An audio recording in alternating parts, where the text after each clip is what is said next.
안녕하십니까? 네, 즐겁고 복된 안식일입니다. 특별히 이렇게 즐거운 또 우리 너무나 이렇게 정겨운 찬양들을 또 뵈니까 너무 반갑고 기쁩니다. 8년, 7년, 8년 그전 그때와 지금도 똑같이 우리 남자 줄은 한 줄을 벗어나지 못하고 있어서 굉장히 익숙하게 느껴집니다. 감사합니다. 노래 소리조차도 어떻게 이렇게 감미로운지 모르겠습니다.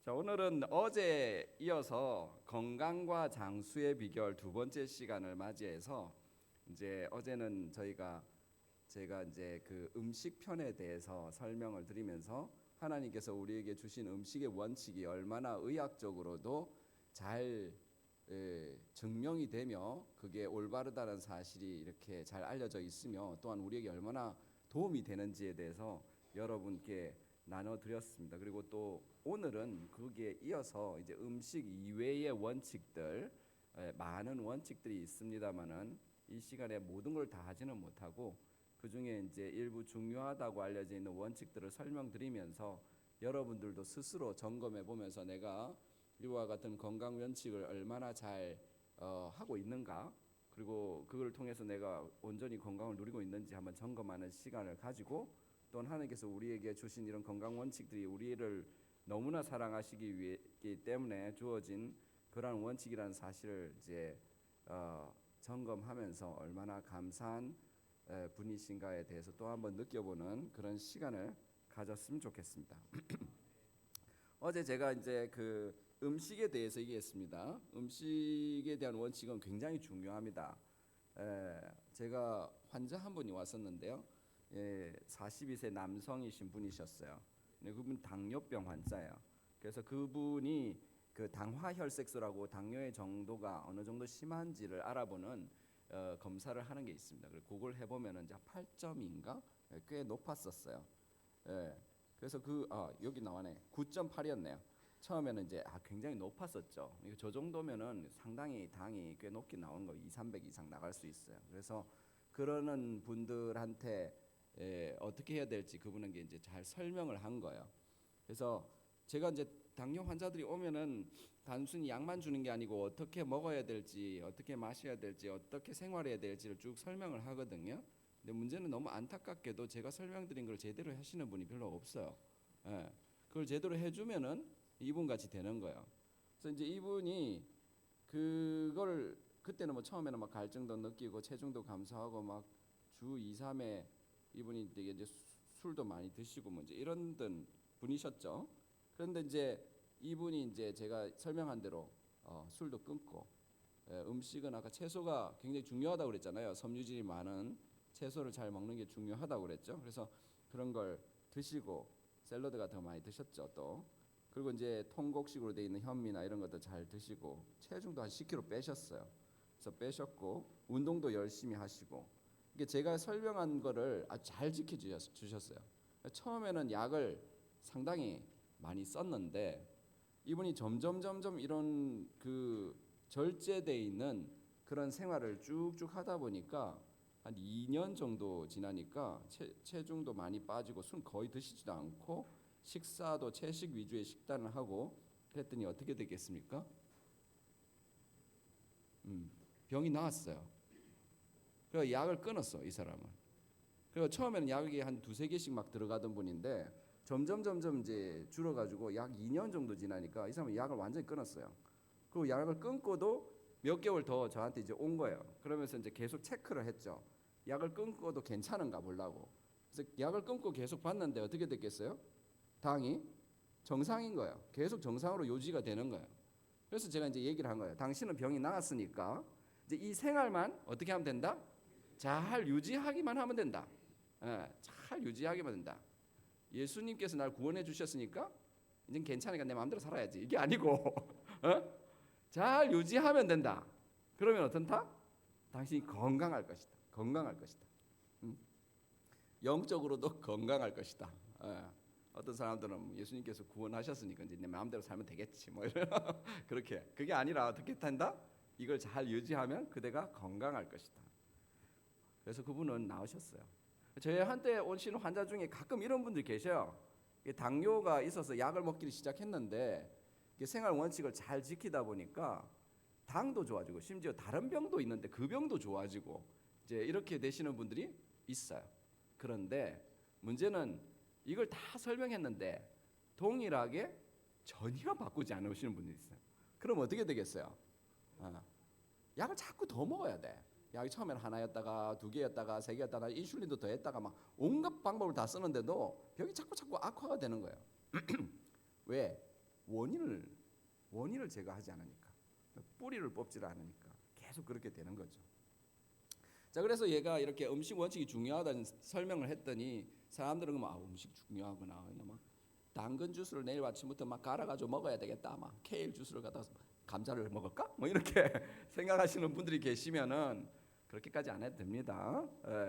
여러분들이 이제 오해를 하실까봐 주스를 꼭 갈아 먹어야 낫는다는 뜻이 아니에요. 그냥 하나님께서 주신 대로 신선한 채소와 통곡물, 견과류 이렇게 해가지고 이렇게 이제 잘 맞춰서 영양을 골고루 해서 잘 드시면 다 좋아집니다.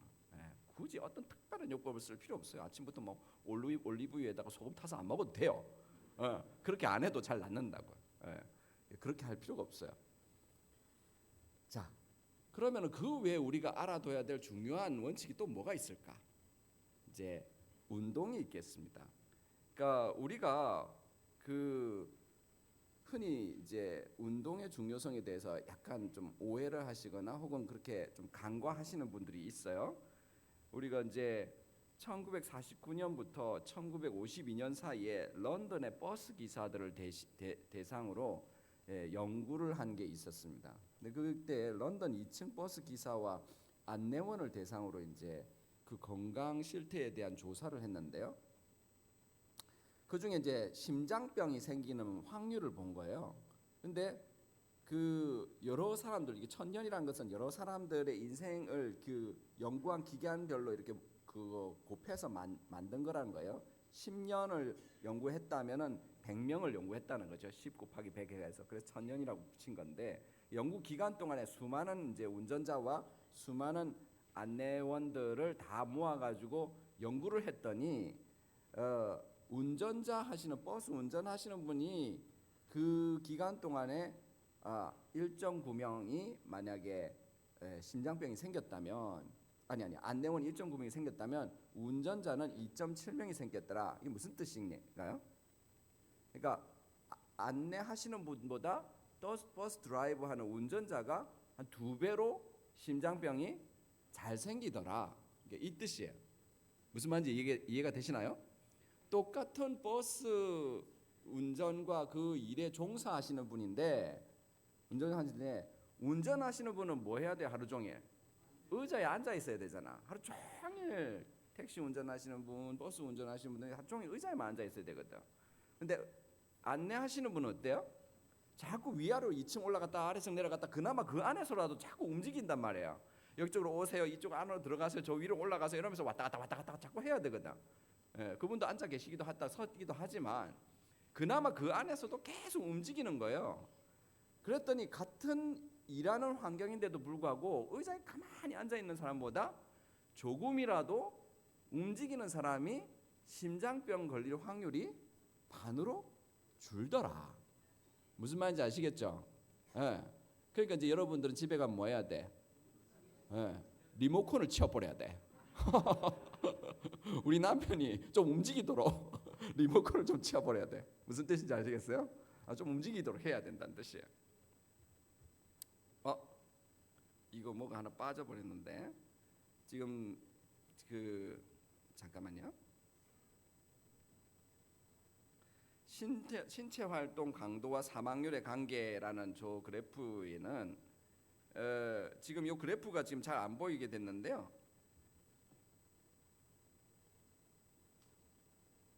이렇게 되네. 나타납니다. 자, 지금 요 밑에는 여기 보면은 요 옆에는 이 질병이 생기는 그 위험률이 이렇게 떨어지는 걸 나타내고요. 요 밑에 있는 거는 이제 운동을 얼마나 했느냐를 나타내는 그래프예요. 그래서 잘 보면은 아무것도 움직이지 않고 있는 사람들보다 한 일주일에 한 150분에서 300분 정도 운동을 하는 사람들이 훨씬 더 위험률이 툭 떨어지더라. 그보다 더 많이 한다고 해서 더 크게 이제 도움이 되는 것은 아니더라. 이제 이런 뜻입니다. 그래서 아까 말씀드린 것처럼 아무것도 안 하고 가만히 앉아만 있으면 어떻다고 그랬어요? 심장병 걸릴 확률이 높아진다 했잖아요. 근데 조금이라도 움직이면 어떻다고요? 그 위험이 훅 떨어진다고 그랬죠. 그래서 조금이라도 움직이는 것이 아무것도 안 하는 것보다 훨씬 낫다. 게다가 조금 강도가 높은 운동, 약간 좀 힘차게 걸어다니는 운동이라도 하면은 심장병 걸릴 확률, 중풍 걸릴 확률이 확 떨어지는 거예요. 그럼 어느 정도 해야 그럼 내가 움직이는 게 어느 정도 움직여야 내가 도움이 될까? 주당 한 150분에서 300분 정도. 주당 150분에서 300분이면 주 5일 운동한다 치면은 한 30분씩 매일 한 30분 정도만 움직여도 좀 걷기라도 열심히 하더라도 크게 도움이 되더라. 30분이 나는 없는데 시간이 너무 안타깝게도 되게 바쁘신 분이신데 그것도 좋아요. 30분이 안 되면은 아침에 10분, 점심에 10분, 저녁에 10분 해도 되니까 30분 정도만이라도 하면은 안 하는 것보다 100번 낫더라. 그렇게 되어 있습니다. 고강도 활동이라고 하면은 이제 한 달리기 정도쯤 되겠죠. 뭐 축구를 하든 이런 거 정도면은 75분에서 150분 정도로도 충분하다고 되어 있고요. 300분 이상 하는 거만 마라톤까지 뛰는 분들이 있는데 그렇게까지는 안 하셔도 충분히 운동 효과를 볼 수 있습니다. 자, 그다음에 심혈관 질환뿐만 아니라 암과 같은 데 있어서도 지금 보면 운동을 하게 되면은 운동 안 하는 사람들보다 그 위험률이 떨어진다고 되어 있어요. 도대체 하루에 얼마 정도 내가 그럼 걸어야 그럼 이 효과를 보느냐? 여기 그래프에 나와 있는데 잘 보시면 알겠지만 8,000이라는 숫자가 써져 있죠. 하루에 8,000보 정도 걸으시면은 효과 아주 좋습니다. 8,000보 제가 한번 걸어 보니까 한 1시간 정도 걸으면 8,000보가 되는 것 같아요. 가벼운 걸음으로 하게 되면은. 아까 30분 정도만 해도 된다고 되어 있는데 30분으로도 물론 충분하게 하기는 하지만 뭐 아침 저녁으로 한 30분씩 해서 1시간 정도 걷는다면은 훨씬 더 좋죠. 뭐 어떤 분들은 빠르게 걷는 분들 같은 경우에는 40분 정도만 해도 충분할 수도 있어요. 어쨌든 6,000에서 8,000 정도 되는 걸음수를 남녀마다 물론 좀 다를 수는 있습니다만은 많이 걷게 되면은 굉장히 큰 효과가 있다. 무슨 효과? 심장병과 중풍을 막는 효과뿐만 아니라 암을 예방하는 효과도 있더라. 어째서 그럴까요? 우리가 이제 코로나 때도 이렇게 해봤던데 이 근육에는 말이에요. 이게 항산화 효소가 많이 있어요. 운동해가지고 이렇게 근육을 키우거나 혹은 그것들을 활동하도록 만들어주면 거기서 나오는 항산화 효소가 이 염증 반응들을 줄이는 거예요. 어제 되게 중요하다고 그랬잖아요. 그렇게 하면서 운동을 하게 되면 암도 예방하는 효과, 코로나 같은 것들이 중증화되는 것도 막는 효과가 있더라. 여기 계시는 80세 이상 어르신들은 코로나 걸리면 위험하다고 막 하시지만은 뭐만 하면은 물 자주 드시고 그리고 채식 열심히 하시고 열심히 건강하게 운동하시고 이러면은 중증화될 확률이 훨씬 더 줄어들더라. 이제 이렇게 얘기하게 할 수 있겠습니다. 그래서 이제 아까 방금 말했던 것처럼 운동을 하게 되면은 여러 가지 이득이 있다는 얘기고요. 그럼 운동만이 우리에게 도움이 되냐? 그렇지 않아요. 두 번째 원칙은 절제입니다. 그래서 이제 주변에 혹시 술, 담배를 하시는 분들이 있다면 그분들한테 꼭 얘기들을 해줘야 되는데 아까 그 당뇨 환자 보셨었잖아요, 그죠? 그 환자한테 제가 뭘 하라고 했다고 했습니까? 당뇨병이 나으려고 하면은 술을 드시지 말라 그렇게 얘기를 했었습니다. 제 환자 중에 고혈압 환자가 한 분 계셨어요. 그분은 여러 가지 이유 때문에 술을 자주 드셔요. 매일같이 드셔요. 그것도 술을 굉장히 많이 드시는데 그러다 보니까 이렇게 드시면 몸이 망가지니까 제발 술을 드시지 마십시오 이렇게 얘기했는데 안 들어. 계속 드시는 거예요. 술을 드시기 때문에 또 고혈압에 영향을 미치지만 계속 술을 그렇게 드시니까 결국 어떻게 됐겠어요? 당뇨병이 왔어요. 그래서 이제는 고혈압약만 먹는 게 아니고 당뇨약까지 드시고 계셔. 무슨 뜻인지 아시겠어요? 술을 드시게 되면은 고혈압, 당뇨, 그다음 또 뭐가 오겠어요? 좀 있으면 계속 그렇게 가면 암이 생기겠죠. 간암 같은 게 생길 수 있고 대장암이 생길 수 있고 술은 그런 영향들이 있습니다. 그렇기 때문에 술을 계속 그렇게 먹다가는 이제 난리가 나는 거예요. 췌장도 많이 망가지게 되고 만성 췌장염 이런 것들이 생길 수도 있고요. 그래서 술은 굉장히 안 좋습니다. 근데 그렇게 하니까 사람들이 뭐 그러면 뭐 술은 뭐 난 많이 안 마시고 한 잔만 딱 딱 한 잔만 먹으면 되지. 뭐 이러시는 분들 계세요. 그래서 연말 모임이 많은 요즘 술 한두 잔쯤은 괜찮겠지 생각하는 분들 많으시죠. 해외에서 검증된 연구 결과를 보면 안전한 음주는 없습니다. 특히 술 마시면 얼굴이 빨개지는 분들 더 주의하셔야 합니다. 박광식 의학 전문 기자가 자세히 설명해 드립니다. 연말 모임이 많은 30대 직장인입니다. 술 한 잔만 마셔도 얼굴이 금세 벌개집니다. 계속 마시다 보면 얼굴 빨개지는 걸로 시작을 해서 이제 좀 심장이 좀 많이 두근거리는. 스웨덴 카롤린스카 대학 연구팀이 성인 약 8만 명을 12년 동안 추적 관찰한 결과 일주일에 맥주 67캔을 마신 사람은 안 마신 사람보다 심장이 불규칙하게 뛰는 심방세동 위험이 8% 높아졌습니다. 자, 여기까지 하고요. 자, 어떻게 하면 매일 맥주캔 한 캔, 맥주캔 한 캔이면 소주 한 잔에 해당합니다. 막걸리도 한 잔이 되죠. 자, 막걸리는 사발로 먹기 때문에 이렇게 커다래지고 맥주는 한 캔이 되니까 커다랗고 소주는 한 잔이니까 조그맣고 양전도 조그맣고 이렇게 생각하겠지만 안에 들어있는 알코올량은 다 똑같아요. 그렇게 맞춰놨거든요. 그래서 한 잔의 술은 보통 우리 한국인 어른들이 그 술을 마시게 되면 일주일에 한 번 한 병을 먹어요. 그래서 옛날에는 20도 소주를면은 7잔에 해당하는 소주를 먹습니다만 요즘은 많이 드시더라고요. 한 병 반을 드시던데 그거는 도수가 낮아져 가지고 요즘 20도가 아니라 한 18도, 16도 뭐 이런 자꾸 떨어지니까 옛날만큼의 양이 아니라서 더 많이 드시는데 양은 비슷해요. 그래서 그러다 보니까 대부분 한 병에 해당하는 소주를 드시는데 그게 하루에 한 잔에 해당하는 양이에요. 근데 방금 여기 얘기한 거에 보면 뭐라고 돼 있어요? 평균 하루 평균 한 잔에 해당한 뭐 일주일에 한 병에 해당하는 양의 술을 드시면 어떻다? 심장병이 생길 확률이 확 올라간다. 심방세동 같은 거, 불규칙한 부정맥 이런 게 생길 확률이 확 올라가더라. 부정맥만 올라가는가요? 아니에요. 암이 생길 확률도 확 올라가요. 후두암 이런 거 9%씩 막 올라가고 그럽니다. 그렇게 뭐 먹게 되면. 그래서 암학회나 이런 데서는 이 안전하게 먹을 수 있는 술의 양이라는 것은 존재하지 않는다. 이게 정설이에요. 그래서 아까 방금 말했던 건 술은 암 발생, 부정맥, 수면 장애 뭐 등등에 다 고루 영향을 미치기 때문에 이것을 피하는 것, 절제하는 것은 굉장히 중요한 원칙 중에 하나입니다. 술만 그러냐? 뭐 나는 술 안 마시니까 괜찮지 뭐. 여기 계신 우리 교우분들께서는 아마 술하고는 난 관계가 없다. 그렇죠? 이렇게 생각할 수 있는데 그렇지 않고 또 다른 부절제한 습관들이 우리한테는 영향을 미칠 수가 있어요. 예를 들면 이런 거예요. 우리 몸에는 재밌게도 시계가 있습니다. 시계 있죠? 내 배꼽 시계는 딱 때가 되면은 밥 줘 하고 올린다. 조금 있다가 지금 벌써 12시가 넘어가기 시작하네요. 저 양반이 언제 빨리 마치나 내 배꼽 시계가 올려가고 있는데 시간을 좀 지켜줘야지 이렇게 생각하실 수 있어요. 배꼽 시계가 어떻게 얘기를 해요? 밥 줘 이렇게 하잖아요.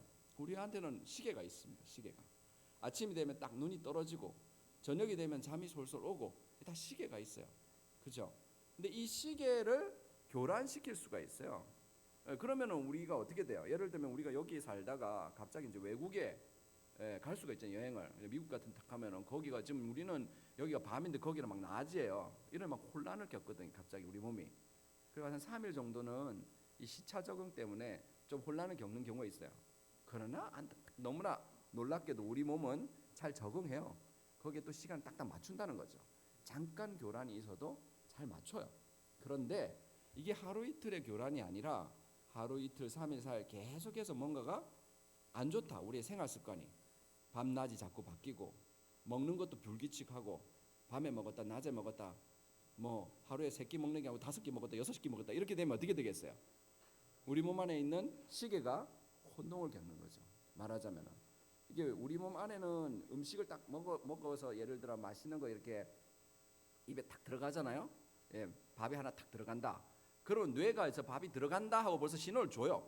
그러면 우리 몸 안에 있는 췌장이 딱 준비를 해. 인슐린 내보낼. 이제 밥 들어왔다 이래가지고 딱 준비를 한단 말이에요.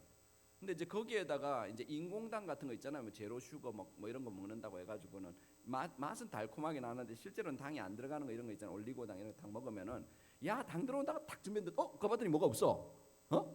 이거 가짜네? 이렇게 된 거야. 그러니까 우리 몸에 혼란을 겪어요. 그래서 뭐 제로 슈거니 뭐 이렇게 맛은 달콤한데 뭐 당이 안 들어가는 게 좋습니다 선전하고 막 광고를 그거 믿지 마세요. 그거 다 필요 없어. 우리 몸이 어떻게 된다고요? 혼란을 겪어요. 그런 거 해도. 그러니까 이제 장기적으로 그런 걸 자꾸 이렇게 하는 거는 별로 좋은 거는 아니에요. 그거조차도. 그렇기 때문에 그냥 자연스럽게 먹는 게 좋아요. 뭐 하면서 때를 딱딱 맞춰가면서 먹는 게 좋습니다.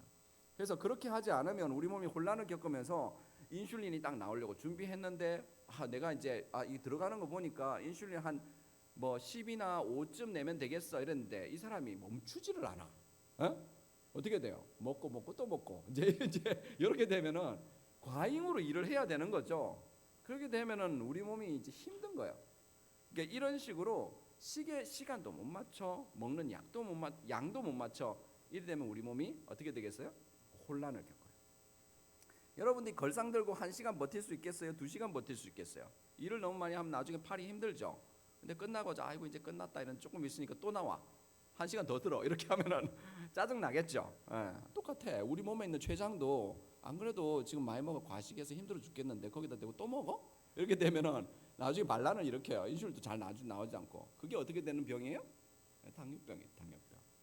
자, 그래서 이런 시기가 충돌하면은 어떻게 일이 일어납니까? 우리 몸이 아주 혼란을 겪습니다. 자, 그래서 밤에 자기 전에 뭘 먹잖아요. 예를 들어 잔뜩 먹고 자면 어떤 일이 벌어질까요? 밤새 소화기관이 그 소화한다고 일을 해야 돼. 밤에 잠에서 뭐 해야 되는데? 쉬어야 되는데 이제 좀 쉬려고 했더니 밤새 일을 했네. 그럼 아침에 무슨 일이 날까요? 찌뿌둥해. 밤을 잠을 잤는데 왜 이렇게 내가 피곤이 안 풀리지? 밤에 내는 실컷 일해놓고 뭐 피곤이 안 풀리지 이 소리를 하면 뭐예요? 그죠? 밤새 일을 했는데 그러니까 피곤이 안 풀리는 거야. 피곤이 안 풀리니 어떻게 되겠어요? 기력이 없죠? 어떻게 되겠어요? 밥맛이 뚝 떨어지죠. 그래서 어떻게 되겠어요? 아침밥을 안 먹어요. 아침밥 안 먹으니까 어떻게? 그냥 안 먹고 나가거든. 그죠? 그럼 이제 나중에 한 11시쯤 되면 어떻게 되겠어요? 그때부터 이제 출출해지기 시작해. 그럼 일해야 되는데 한참 어떻게 하겠어요? 이제 우유 한 잔에다가 막 커피 한 잔 마시고 그죠? 이게 달콤하게 하나 먹고 빵 한 개 토스트 하나 먹고 이게 우리나라 현대인들의 모습이에요. 그리고 점심 때 내가면 이제 제육볶음 하나 먹고 이제 나가가지고 이런 식이죠. 이렇게 되니까 또 저녁이 되면 또 어떻게 돼요? 출출해지죠. 그러니까 이제 먹어야 돼. 저녁에 부대찌개쯤 먹어야 돼. 술 한 잔 걸치고 이제 이렇게 되니까 어떻게 해? 모든 게 저녁으로 막 몰려 있잖아요. 저녁에 그렇게 식사하고 운동하나요? 그냥 자지. 이제 이렇게 되니까 어떻게 돼? 늦게 또 출출해지거든 또 갑자기. 그러면 이제 맥주 한 잔에다가 이제 치킨하고 같이 먹는 거예요. 그럼 밤새 또 어떻게 돼? 소화기관이 또 일을 해야 돼. 그럼 아침 되면 어떻게 되겠어요? 피곤하죠. 얼굴이 막 반죽이 돼가지고 일어나가지고 뭐라고 얘기해요? 밥 줄까 이제 얘기를 하면 뭐를 해요? 필요 없어. 그렇게 하고 또 나가는 거야. 이제 이게 현대인들의 일상생활이에요. 그렇게 되면 어떻게 되겠어요? 우리 몸이 밤새 일을 했죠. 피곤은 풀리지 않죠. 일이 엉망이죠. 짜증만 나죠. 그렇게 되는 거예요. 삶의 질은 점점 떨어져가고 몸은 어떻게 돼요? 자꾸 퉁퉁해져가고 결국은 당뇨병 생기고 이게 지금 저한테 오는 환자들의 스케줄들이에요. 제가 지금 줄줄 불러드린 게 다 똑같이 그러고 있어요. 그거를 안 바꾸면 어떻게 된다고요? 당뇨병이 걸리더라. 자, 우리 몸은 아주 정밀한 기계처럼 되어 있어요. 그래서 식욕이라고 하는 것은 잘 우리 몸에 맞춰진 기계에 따라서 이렇게 움직여요. 예를 들면은 우리가 그렐린이라고 하는 호르몬이 몸에서 나와가지고 배고파 뭐 좀 먹자 이렇게 얘기를 해요. 그렇게 하면은 그게 또 그런 식욕 호르몬이거든요. 그러면은 배가 고파서 뭐 먹고 싶은 생각이 들어요. 막 먹잖아요. 음식을 딱 먹게 되면은 포만감을 느껴요. 배가 이제 불러져요. 위장이. 그럼 또 렙틴이라고 하는 호르몬이 또 나와. 그럼 얘가 또 우리 뇌에 가가지고 시상하부라고 하는 뇌에 가서 많이 먹었어. 이제 충분히 먹었으니 그만 먹어. 이런 신호를 딱 보내요.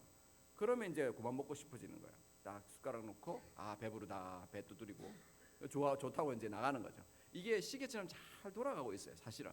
그런데 이거를 딱 망가뜨리게 되면은 정신이 없는 거예요. 근데 어떻게 망가지냐 이제 좀 자세히 들어야 되잖아요.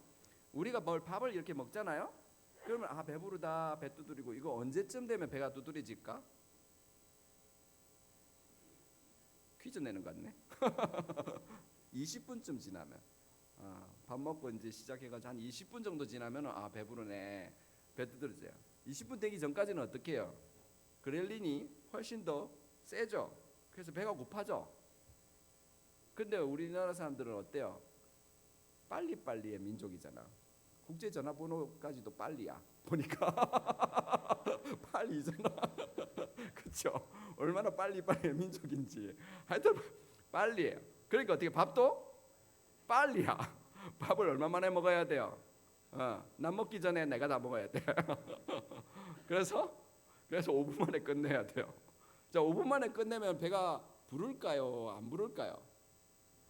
안 불러. 얼마 지나야 불러진다고 했어요 아까? 20분 지나야. 렙틴 나오려면 아직 멀었는데 20분 지나 이상하다. 밥 한 공기 먹었는데 왜 배가 아직 고프지? 그럼 어떻게 되겠어요? 과일 좀 꺼내봐. 이래가지고 또 과일을 이렇게. 과일 먹는데 몇 분 걸릴까? 5분도 안 걸려. 과일 한 개 꺼내 먹었는데 5분도 안 걸려. 하면서 아직 20분 됐어요, 안 됐어요? 안 됐네. 여보세요, 빵 좀 꺼내봐. 이래가지고 이제 빵 이제 조금씩 먹기 시작. 조금 있으면 어떻게 돼? 아직 20분 됐어요, 안 됐어요? 안 됐죠. 그러니까 뭐 어떻게 돼? 야, 커피 좀 꺼내봐. 그러니까 먹자. 해가지고 홀짝홀짝 마시게 또 막. 그러면 어떻게 되겠어요? 나중에 한 20분 지났어요. 그럼 어떤 느낌이 와요? 그때서 이제 배가 부르기 시작해. 근데 그냥 배가 부른 게 아니라 배가 터질 것 같아. 이제 너무 많이 먹어가지고. 아니 왜 배가 남산 같아? 나는 왜 이래 소화가 안 될까? 소화가 안 되는 게 아니고 뭐예요? 과식을 했으니까 그렇지. 예. 이렇게 되는 거예요. 이렇게 먹어야 될 신호를 어떻게 해버렸어요? 신호와 시간을 안 지키는 바람에 과속을 해가지고 지금 천천히 갔으면 잘 갔을 텐데 너무 과속해서 가는 바람에 지나치게 많이 먹게 된 거예요. 이런 식으로 깨져요. 이런 식으로 스케줄이 깨지게 되면 어떻게 되겠어요? 그럼 들어가는 음식도 소화시킨다고 난리잖아요, 몸이. 그러니까 몸이 자꾸 퉁퉁해져. 그러면 어떻게 되겠어요? 이 퉁퉁한 몸을 우리는 유지하려고 이 그렐린과 렙틴이 나오는 거거든.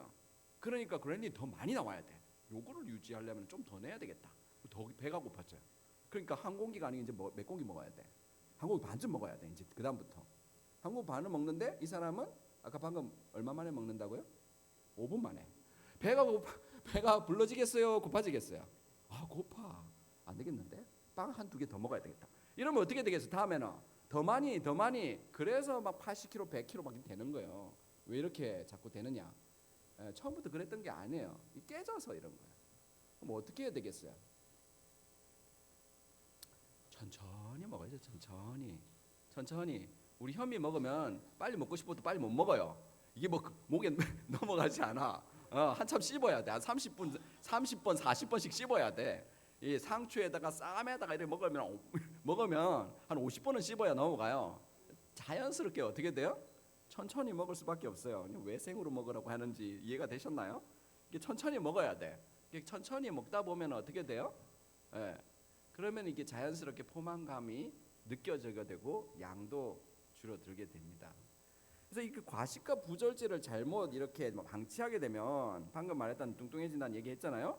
복부 비만이라든지 그걸로 인한 제2형 당뇨병이라든지 고혈압이라든지 이런 것들, 소화기관의 문제라든지 심지어는 염증이 심해져가지고 혈관의 문제라든지 더 나아가서는 치매라든지 이런 거에서도 문제가 생길 수 있게 됐다는 뜻입니다. 자, 그래서 성경은 뭐라고 얘기하냐면 왕은 귀족의 아들이요 대신들은 취하려 함이 아니라 기력을 보하려고 마땅한 때에 먹는 이 나라여 복이 있도다. 여러분, 마땅한 때에 여러분이 때 딱딱 맞춰가지고 먹는 사람들은 어떻다? 복이 있도다. 여러분 오늘 축복받는 안식이 되시기를 원하십니까? 제가 좀 이따 식사 시간에 지켜보겠습니다. 얘기 좀 하고 먹어요. 얘기 좀. 너무 훌라당 먹고 가버리려 하지 말고. 아시겠죠? 자, 그러면 과식이나 불규칙한 식사만 문제냐? 세 번째 원칙, 휴식이 매우 중요합니다. 휴식은 여러분이 이제 우리나라 사람 아까 빨리의 민족이라고 그랬잖아요. 그렇죠? 이 우리나라 사람들은 뭘 안 하느냐? 휴식을 잘 안 해. 휴식을 도대체 쉬지를 않아. 어떻게 된 게? 계속 이래요. 제가 보니 오남교회도 과로를 하시는 것 같아. 벌써 얼굴이 과로를 하고 있어. 라는. 오늘 아침에도 그랬잖아요. 외국인 선교를 위해서 얼마나 과로를 하는지.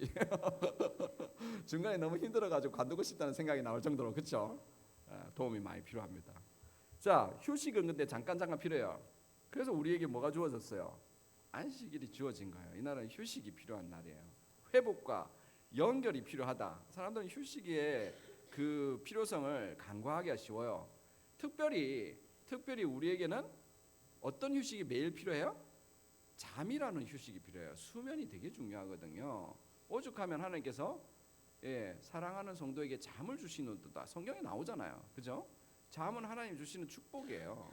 우리의 그 잠은 이게 우리 인생의 한 3분의 1을 차지하거든요. 그보다 덜 차지하면서 잔다? 그러면 조금 어려움을 겪을 수도 있어요. 너무 지나치게 짧으면은. 잠이 굉장히 중요한 역할들을 합니다. 자라나는 학생들과 공부하는 학생들에게도 잠은 되게 중요해요. 제가 옛날에 이제 의과대학에 들어오기 전에 이제 학생 시절 때 저도 공부를 많이 했지 않았겠습니까? 저 때는 그때 무슨 말이 유행했겠어요? 삼당사락이라. 뭐 들어본 적 있으세요? 삼당사락이라, 사당오락이라 이런 얘기가 유행했었어. 요즘도 하고 있는 것 같아. 그게 무슨 말이에요? 3시간 자면은 붙고 4시간 자면은 떨어진다. 뭐 4시간 자면 붙고 5시간 자면 떨어진다. 그런 얘기들이 막 유행해서 저희 어머니께서 야 사당오락이라는데 넌 그렇게 자빠져서 자면 어떻게 하니? 그런 얘기 많이 들었거든요. 굉장히 부담이 되더라고. 저는 몇 시간 잤겠어요? 7시간 스트레이트로 자니까 잠을 계속 자야 돼. 나중에 알고 봤더니 어떻대? 잠을 안 자니까 암기한 것들이 외워지지가 않아. 저는 이제 체험으로 아는데 공부법 중에 하나거든요. 3당사락이 아니라 3당도 4당도 다 락이에요. 그냥 다 나가리야. 이게 기억이 안 되는 거예요. 기억에 뭐가 중요하다? 수면이 엄청 중요하다. 내가 치매를 걸리고 싶지 않다. 뭐 해야 된다고요? 잠을 자라. 잠을 자라. 이 뜻입니다. 잠을 자야 된다. 신체 회복에 굉장히 중요하다는 거죠. 피곤하다. 뭐 해야 된다? 잠을 자라. 왜냐하면 이 잠을 자는 동안에 우리의 손상된 세포가 회복을 하고 이게 그렇게 됩니다. 그래서 성인 기준에 잠자는 시간은 약 8시간입니다. 3분의 1에 해당하는 24시간에. 그래서 7시간에서 9시간 이 사이에서 자야 돼요. 9시보다 더 많이 자게 되면 그 문제가 있어요. 우울증이 있다든가 그런 문제가 있어요. 7시보다 너무 적게 잔다? 물론 그런 사람도 있겠지만 대부분 6시간보다도 적게 잔다면은 문제가 생깁니다. 회복을 잘 못하고 여러 가지로 면역이 떨어져요. 그래서 되도록이면 밤 10시 전후로 자는 게 더 좋다고도 되어 있고요. 심혈관 대사에도 아주 좋다고 되어 있습니다. 그래서 이게 최근에 작년인가 재작년인가 지금 잘 정확히 기억이 안 나는데 우리가 이제 그 기계를 통해 가지고 사람들의 뇌파랑 이 뇌척수액이라고 부르는 뇌와 이 척수를 둥둥 띄우는 물이 있습니다. 우리 뇌 안에는 척수 안에도 그 물을 우리 이동이 어떻게 되는지를 찍었어요. 찍었더니 이게 어떤 일이 나냐면 낮에는 안 그러는데 밤에 탁 잠을 자서 깊이 꿈속에 싹 들어가 잠을 자니까 척수액이 파도가 일어나. 뇌 안에서. 그래서 파도가 치는 거예요. 이렇게 파동이 일어나면서 이게 쫙 움직이더라는 거죠. 뭐 하는 거예요? 세척을 하는 거야. 우리 뭐 자동차 이렇게 저기 우리 주유하는 데 들어가면 자동 세척 하잖아요. 그거 들어가면 뭐예요? 이게 쫙 움직이잖아. 자동차 움직이면서 보면은 물이 쫙 나가서 막 씻어내죠. 이걸 밤에 자면 뭐 한다? 뇌 척수액이 그거 하더라. 쫙쫙 씻어내는 거예요. 뇌 안에 있는 뭐를 찌꺼기들을 쫙쫙 씻어가지고 걸러내는 역할을 하는 거예요. 근데 잠을 안 자면 어떻게 되겠어요? 뇌 척수가 있는 찌꺼기가 안 걸러지겠지. 쌓이겠죠. 자꾸 쌓이는 거야. 자꾸. 그래 젊어서 너무 과로해가지고 이렇게 있으면 나이 들어서 자꾸 깜빡깜빡해요. 자꾸 기억이 안 나. 이 찌꺼기들이 자꾸 쌓이니까. 큰일 납니다. 어떻게 하면 되네? 어떻게 하면 된다고요? 자라. 쉽잖아요. 잠 좀 주무세요. 잠 좀. 나 잠이 안 와. 이런 분들 있겠죠? 어떻게 해야 되겠어요? 시간이 없네. 넘어갑시다. 좀 이따 얘기 드릴게요. 휴식의 중요성은 생명 활동의 기본을 유지하는 데 중요한 역할을 하는 자율신경계와 관계가 있다. 뇌의 시상 하부에서 척수신경을 따라 뻗어 있는 자율신경계의 두 축은 교감신경과 부교감신경이다. 교감신경은 신체 부위들을 역동적으로 만드는 반면 부교감신경은 에너지 충전을 담당한다. 둘은 시소와 같이 움직이는데 수면 부족이나 스트레스, 긴장 등이 지속될 경우 교감신경이 과도하게 활성화돼 심장 박동수가 빨라지고 혈관을 수축시켜 혈압이 오른다. 또 위장관의 운동 능력이 떨어져 소화에 문제가 생긴다. 이때 교감신경을 이완시킬 방법은 부교감신경을 활성화시키는 것, 바로 수면, 이완, 휴식 등이 있다. 네. 수면, 이완, 휴식. 우리에게는 되게 중요합니다. 예, 우리 몸을 회복시키고 질병을 예방하고 하는데 이와 같이 좋은 것이 없어요. 근데 이걸 자꾸 간과하죠. 아까 방금 말했던 것처럼 교감신경, 부교감신경의 시스템 우리 안에 이렇게 시소처럼 이렇게 작동하고 있다고 그랬잖아요, 그죠? 이 균형이 잘 맞아야 돼요. 이게 탁 아침에 일어나면은 교감신경이 작용하거든요. 막 활동을 해야 되니까 딱 긴장이 돼 있어야 돼, 그죠? 긴장돼가 건널물 건너가는데 막 그것을 들어놓고 자고 이러면 안 되잖아요. 예, 그렇죠? 부교감신경이 항진되면 편안해야 되거든요.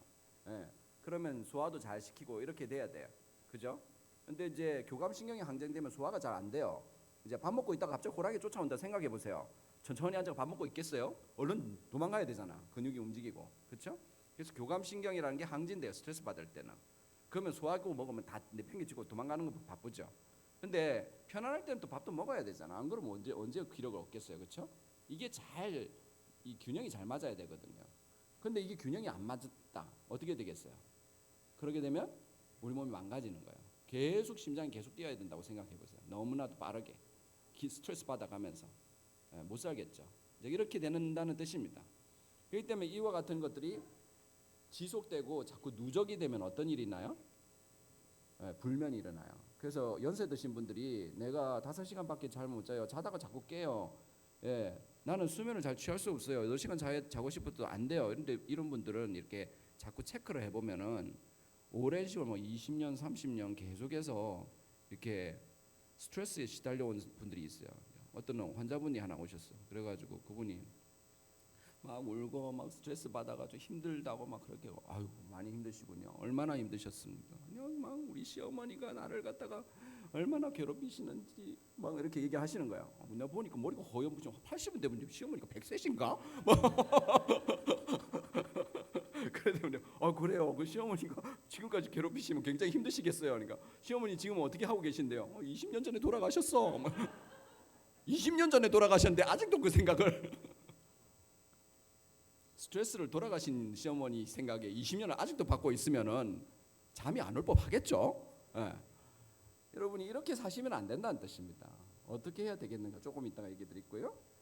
자, 제대로 쉬지 못하면 그럼 우리 몸에 어떻게 되느냐? 아까 방금 말했던 것처럼 당뇨병, 대사증후군, 고혈압, 면역 저하, 뇌 기능에도 문제 생겨. 아까 잠을 잘 잘 때 싹싹 씻어 내린다고 했잖아요. 그 찌꺼기에 나가야 치매 같은 것도 안 걸리죠. 근데 그러지 못하면 어떻게 되겠어요? 뇌신경에 문제가 생기면서 그런 기억력 저하 이런 것들도 있을 수 있다는 뜻입니다. 따라서 하나님께서 사랑하시는 자에게 잠을 주시는 듯. 이게 복음이에요, 이거는.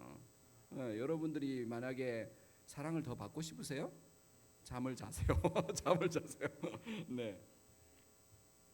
자, 그러면 하나님께서 그것만 우리에게 복을 주셨느냐? 아니라는 거죠. 우리가 하루 중에 있는 이 리듬, 밤이 되면 잠을 자고 이런 걸 서카디언 리듬이라고 합니다. 예, 일주기 그 리듬이죠. 하루 동안 있는 리듬. 배가 고플 때가 되면은 딱 배가 고프고 지금 배가 고플 때가 됐네요. 빨리 마치라고 막 시계가 저한테 얘기하고 있어요. 예, 근데 일주일의 리듬도 있어요. 하루를 이렇게 살아가다가 이 마지막 날이 되게 되면은 또 쉬어야 되는 그런 리듬이 또 있다는 겁니다. 근데 이 리듬은 사실은 태양이나 시계에서 나온 게 아니에요. 이거는 성경에서만 나와요. 일주일에 내는 이 리듬에 대해서. 근데 이 리듬은 되게 간과하기가 쉬워요. 이와 같은 리듬을 지키는 사람들이 어디에 있었다고요? 어제 소개해드린 대로 로마린다에 있는 제7일 안식일 예수 재림 교인의 그룹이 많은 거기에 있는 사람들은 이 일주일의 리듬을 잘 지키더라. 사람들과 함께 공동체 생활을 하며 마음에 있는 짐과 모든 것들을 내려놓고 또 그날의 마음을 쉬고 이런 일들을 잘 하더라. 또 종교적인 가치관을 가진 것으로 같이 함께 영유하고 마음의 평안을 얻고 하는 일들을 매주마다 하더라. 그랬던 사람들의 건강을 체크해 보니까 어떤 일이 일어나더라는 거예요? 스트레스가 작고 그 사람들은 인지 능력도 좋고, 그러니까 치매나 이런 것도 훨씬 적고 또 건강하더라. 암도 적고 이렇더라. 이것들을 발견한 거죠. 그래서 장수 마을이 된 거예요. 뭐가 중요하다? 공동체적인 연결. 성경에는 코이노니아라고 부릅니다. 우리가 함께 영적인 사귐. 그다음에 마음을 하나님께 내려놓고 쉼을 얻는 것, 안식을 하는 것. 이게 하나님이 보시기에도 우리에게 뭐하다? 너무나도 중요하고 필요하다. 그렇기 때문에 너희 건강을 위해서도 이 날은 꼭 뭐하다? 너무나도 중요하다. 뭐하자? 쉬자. 아까 뭐 건강을 위해서 뭐하라고 그랬어요? 자라 좀. 잠 좀 자라 이랬잖아요. 근데 또 건강을 위해서 뭐하다? 쉬어라. 좀 쉬어라. 나랑 함께 좀 쉬자. 대화 좀 하자. 밥 먹으면서 좀 뭐 해야 돼? 대화 좀 해라. 후딱 먹지 말고. 후딱 먹게 되면 어떻게 된다고? 생체식이 망가진다고요. 천천히 드시라는 거예요. 대화 좀 하자. 자, 그래서 하나님을 신뢰하고 이웃을 사랑하는 이 안식이 또 우리의 아주 중요한 건강의 비결 중에 하나가 되겠습니다. 자, 그러면은 가만히 있어봐. 아까 근데 나 안식하고 싶고 다 좋은데 말이야. 아까 말한 20년 전 시어머니가 아직도 생각나. 나 어떻게 하면 좋아? 그렇잖아요, 그렇죠? 우리가 이 마음의 건강이 굉장히 중요해요. 이제 사람들은 그렇잖아요. 뭐 그런 게 어디 있어? 진화론에 보면은 다 적자가 생존하는 건데 힘센 놈이 살아남아라. 뭐 이렇게 그렇게 되잖아요. 네가 혼자 살아남으니 그게 제일 중요하지. 이게 원래 세상의 가르침이거든요. 만약에 하나님께서 이 세상을 만든 게 맞다면, 진짜라면 그렇지 않을 거 아니에요. 강한 놈이 살아남는다가 아니라 그게 아니잖아. 나한테 손해가 되어도 나한테 이로워야, 그죠? 그래야 하나님이 진짜 만드신 게 아니겠어? 그렇게 생각할 거 아니에요. 맞잖아요. 살아봐봐. 정직한 놈이 손해를 봐. 그렇죠? 이게 사기를 치고 막 자기는 그냥 일 안 하고 어떻게 막 술수를 잘 써가지고 살아나는 사람이 요즘 더 잘 산다고. 그게 적자생존이야. 이런 가치관이 지금 만연해 있는 세상에 그렇지 않다. 네가 손해 보는 듯해도 너의 것을 내려놓고 다른 사람들을 위하고 이런 것이 오히려 우리에게 건강하다. 그런 원칙이 있어? 하나님이 만드셨다면 그런 원칙이 있을지 모르지만 세상에 그런 게 어디 있어?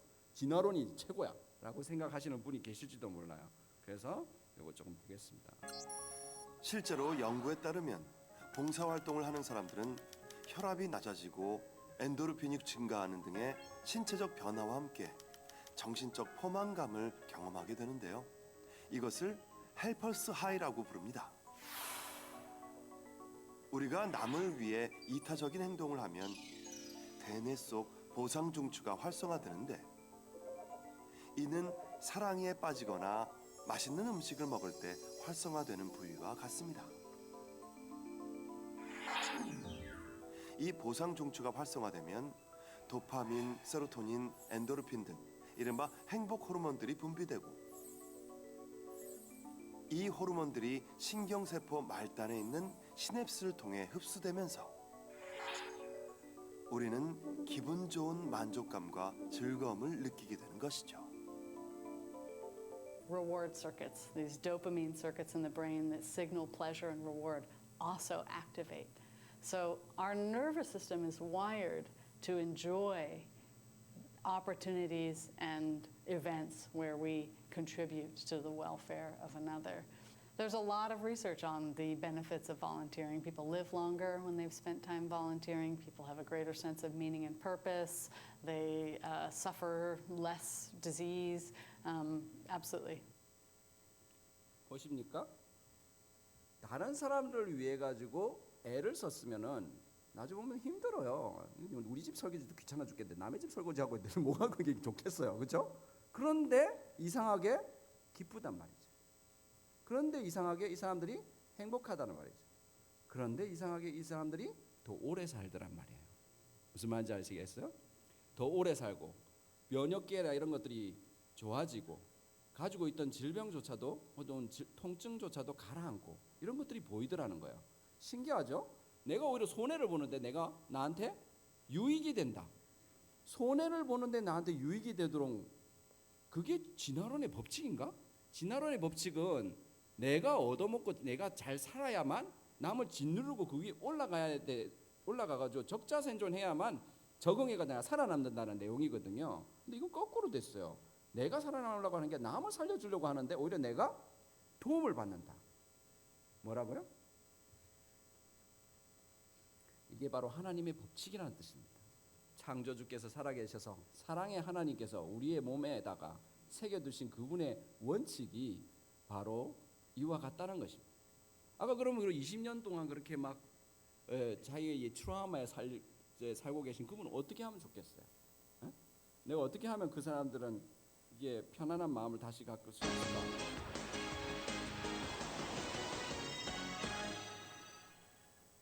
감사하는 마음을 갖고 살면 행복해진다. 당연한 말이지만 잊고 지내게 되죠.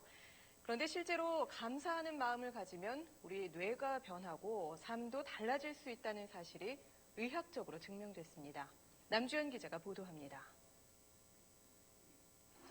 엄마가 내게 해주셨던 여러 가지 고마운 일들을 하나하나 생각하면서 30대 직장인에게 어머니에 대한 고마움을 떠올리게 하는 메시지를 5분 동안 들려줬습니다. 심장박동이 안정적인 파형을 그리고 표정은 편안해집니다. 엄마하고 손잡고 시장에 가서 그 초콜릿 샀던 그런 옛날 추억들도 떠오르더라고요. 그런 좀 아련한 기억들. 잠시 뒤 자책하고 원망하라는 메시지를 들려줬더니 서서히 표정이 굳어집니다. 나를 늘 화나게 하고 괴롭히는 사람들의 얼굴을 떠올려 보세요. 감사하거나 반대로 원망할 때 표정만 달라지는 게 아닙니다. 국내 대학병원 연구팀이 두 가지 상반된 감정을 느꼈을 때 심박수와 뇌의 변화를 측정해 봤습니다.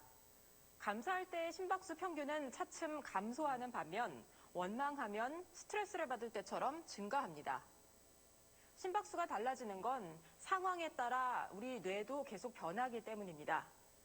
측좌핵 등 뇌 여러 부위에 걸쳐 있는 보상회로가 즐거움을 관장하는데요. 감사하는 마음을 가지면 보상회로가 뇌의 많은 부위에 연결돼 즐거움을 더 잘 느끼게 된다는 게 기능 MRI 영상으로 확인됐습니다. 흥분되기도 하고 억제되기도 하고 하는데 그게 이제 계속 반복해서 나타날 때 변화들이 쌓여서 영구적인 효과로 나타날 수 있는 거죠. 누군가를 탓하고 원망하기보다 늘 감사하는 마음을 가지려고 애쓰면 우리 뇌가 변하고 삶도 달라진다는 얘기입니다. SBS 남주현입니다. 어떻게 하라는 거예요? 감사하라고. 감사할 거 별로 없는데? 그럼 뭐 어떻게 해야 돼요? 감사할 거 없다고만 생각하지 말고 감사할 것을 뭐 해봐야 돼? 헤아려 봐야 돼. 묵상을 해봐야 돼. 우리가 명상하고 묵상한다 하잖아요. 우리 기도할 때 보면은 우리가 기도만 할 때 어머 해주세요, 해주세요, 해주세요만 하다가 끝나버리면 감사할 게 별로 없어요. 그럼 기도의 효험을 느끼지를 못해. 어떻게 해야 돼? 성경 말씀을 읽고 나한테 베풀어 주신 하나님의 은혜에 대해서 가만히 묵상하면서 그게 얼마나 좋았는지 그 경험에 대해서 조금씩이라도 그 추억을 되살려보고 이게 자꾸 더듬어보고 이렇게 해서 내 마음이 평안을 느끼고 하는 시간을 조금이라도 가져보라는 거예요. 20년 동안 옛날에 있었던 일을 자꾸 곱씹게 되면 어떻게 되겠어요? 안 좋은 것들만 자꾸 곱씹어. 계속 그 지옥 속에서 살아가는 거나 마찬가지거든. 그럼 몸이 어떻게 되겠어요? 계속 나쁜 거야. 계속 아플 수밖에 없어요. 근데 그게 아니고 그 20년을 갖다 감사한 것들만 생각하려고 애를 쓰다 보면 저절로 어떻게 되겠어요? 차츰차츰 나빴던 거는 잊어져 가고 좋았던 것들이 가만히 가득 차게 돼요. 그게 되면은 그 감사의 마음이 어떻게 돼요? 나의 마음에 평안과 안식을 주고 몸의 건강도 다시 회복할 수 있도록 도와주더라는 거죠. 그래서 성경의 말씀들은 그렇게 해요. 뭐하다? 아까 말씀드려서 헬퍼스 아이 봤죠? 예, 성경의 주의 말씀입니다. 주는 것이 받는 것보다 복되다. 이거 영원한 진리예요. 예, 주는 것이 받는 것보다 복되다. 나중에 이제 밥 먹을 때 떠먹여 주세요. 그러면 예, 긍정적인 긍정적인 마음을 가지는 거, 스트레스가 떨어지고 그렇습니다. 이게 보면 성경 말씀이 진리라는 거죠. 그래서 사도행전에 보면 이렇게 나와 있습니다. 주의 예수의 친히 말씀하신 바 주는 것이 받는 것보다 복이 있다. 그리고 또 뭐라고 돼 있어요? 데살로니가전서에 항상 기뻐하라, 쉬지 말고 기도하라, 범사에 뭐하라? 감사하라. 이는 그리스도 예수 안에서 너희를 향하신 하나님의 뜻이니라. 하나님이 무슨 뜻을 가지겠어요? 난 너 행복하기를 바래. 그렇죠? 난 너 너무 사랑해. 내가 너를 만든 것은 이 땅에서 행복하고 사랑하고 잘 지내기를 바라는 마음이 있기 때문에 그래. 감사할 수 있도록 계속 노력해봐라. 내가 너를 도와줄 거마. 사실 제가 이제 옛날에 그 집에다가 이렇게 조그마한 키트를 가지고 이렇게 상추를 씨앗을 심어봤거든요. 예. 그래서 좀 상추 한번 키워보는 게 재미있을 것 같아가지고 이제 크긴 크더라고요. 이파리가 손바닥을 크기를 넘어가지를 못해. 다 손가락 크기밖에 안 되더라고요. 이렇게 자라나는데 재미있는 게 상추가 자라는데 이게 이렇게 상추가 이렇게 두툼하고 커다랗게 돼야 되는데 이렇게 기다랗게 이렇게 보셨는가 모르겠는데 실내에 있다 보니까 기다랗게 자라나요. 희한하게 상추가. 아니 왜 이렇게 자라지? 나중에 알아봤더니 상추가 왜 이렇게 기다랗게 자라는가 알아봤더니 뭐가 필요한 거예요? 상추에 영양분?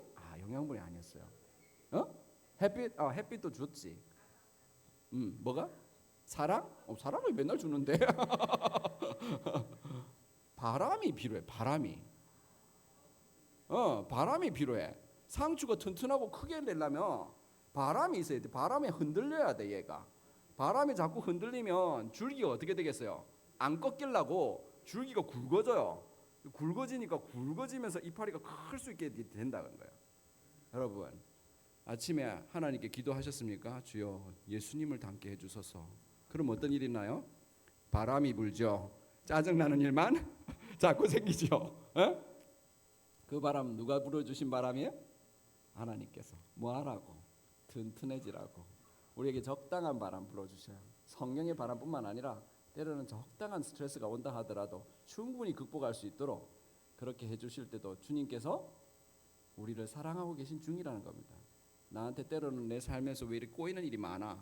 이렇게 힘든 것도 왜 이렇게 많아?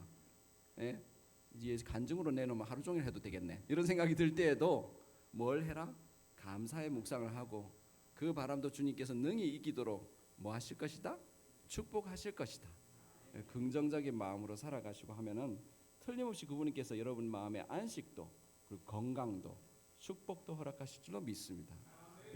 수고하고 무거운 짐진 자들아 다 내게로 오라 내가 너희를 쉬게 하리라 하신 그분께서 여러분 마음에 휴식을 주실 줄 믿습니다. 이래 보면 어떻게 해요? 우리 몸이 정말 신기하게 만들어지지 않았어요?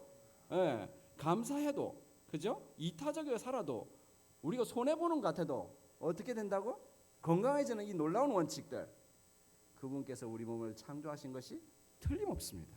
오늘은 여러분 나중에 식사하시면서도 그 사랑 느끼면서 건강을 누리시는 저와 여러분이 되었으면 좋겠습니다. 감사합니다.